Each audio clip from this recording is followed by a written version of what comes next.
جب ہم کبھی بیرون ملک جاتے ہیں تو بڑے بڑے پریشان حال، مقروض، بے روزگار قسم کے لوگ، یہ ہمارے لوگ نوجوانوں کو تو باہر جانے کا جنون سوار ہوتا ہے، جناب فلاں ملک جانا ہے، لگے ہوئے ہوتے ہیں اس کو ڈھونڈتے ہوئے، دھوکے باز قسم کے لوگ مل جاتے ہیں، پیسے بھی کھا جاتے ہیں، 2 نمبر کا راستہ دکھاتے ہیں، ایڑیاں رگڑ رگڑ کر نوجوان مر جاتے ہیں، اس ملک میں نہیں پہنچ پاتے، اور پہنچتے ہیں تو قید رہتے ہیں کہ پیپر نہیں ہوتے، ڈاکیومنٹس نہیں ہوتے، اور اگر پیپر اور ڈاکیومنٹ بھی 2 نمبر کے بنا دیے جائے تو پھر ان کو روزگار نہیں ملتا۔ وہاں روزگار درخت میں شاخوں کے اندر لٹکے ہوئے پتے نہیں ہیں کہ جا کے جھاڑیں گے تو روزگار بھی جھڑے گا اور ہماری جیب میں آ جائے گا اور نوکریاں ملیں گی۔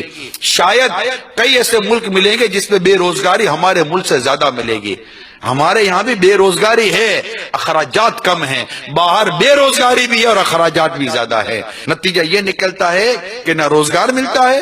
نہ پیپر بنتے ہیں، نہ باہر آ پاتا ہے، پولیس گرفتار کرنے کے در پہ ہوتی ہے، کوئی ساتھ دینے والا نہیں ہوتا، جی کوئی ساتھ دینے ہو، سب پریشان حال، کون کس کا ساتھ دے گا؟ یہاں تو باپ باپ تھے جو آپ کو پکا پکا کر کھلاتے تھے، بھائی بہن تھے جو پکا پکا کر کھلاتے تھے، اچھے پڑوسی تھے جو کچھ آپ کا خیال رکھ لیتے تھے، کوئی چائے والا بھی آپ کو ادھار چائے پلا دیتا تھا کہ جب ٹھیک ہے یار مہینہ پورا ہو جائے، کوئی 2 پیسے ملے تو دے دینا، کھانے والا آپ کو بعد اوقات کھانا ادھار دے دیتا تھا، راشن والا بعد اوقات آپ کو راشن ادھار دے دیتا تھا، باہر کوئی قرضہ ادھار دینے والا نہیں ہوتا، اور جو قرضہ ادھار دیتے ہیں ایسی جان کو آتے ہیں کہ پھر اس کے بعد 2 ہی راستے رہ جاتے ہیں، یا تو واپسی آ جائے اور واپسی کا راستہ نہیں ہوتا، یا پھر خودکشی کر کر حرام کی موت مر جائے،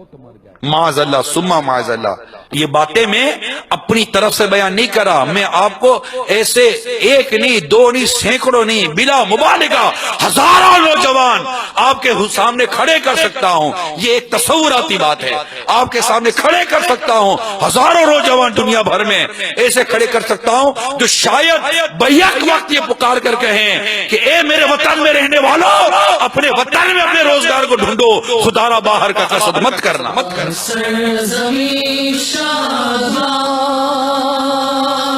یہ میں آپ کو سمجھا رہا ہوں، ان کی نمائندگی کر رہا ہوں، یہی اپنے حالات کو درست کرو، یہی پر محنت کرو، صبح جلدی اٹھو اور جلدی اٹھ کر روزگار کی تلاش کرو۔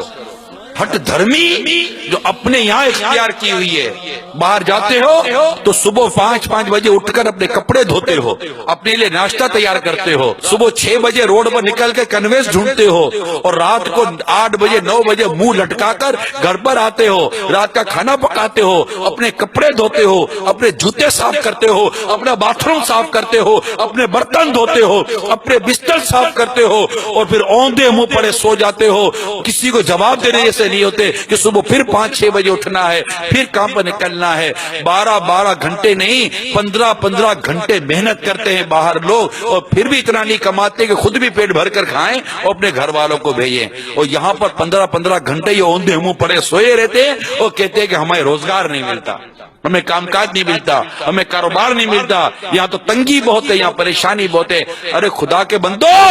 اپنے ملک کی قدر کرو، جتنی محنت تم نے باہر جا کر کرنی ہے اتنی محنت ایمانداری اور دیانتداری کے ساتھ میرے ملک میں کرو، تم بھی ترقی کرو گے، میرا ملک بھی ترقی کرے گا۔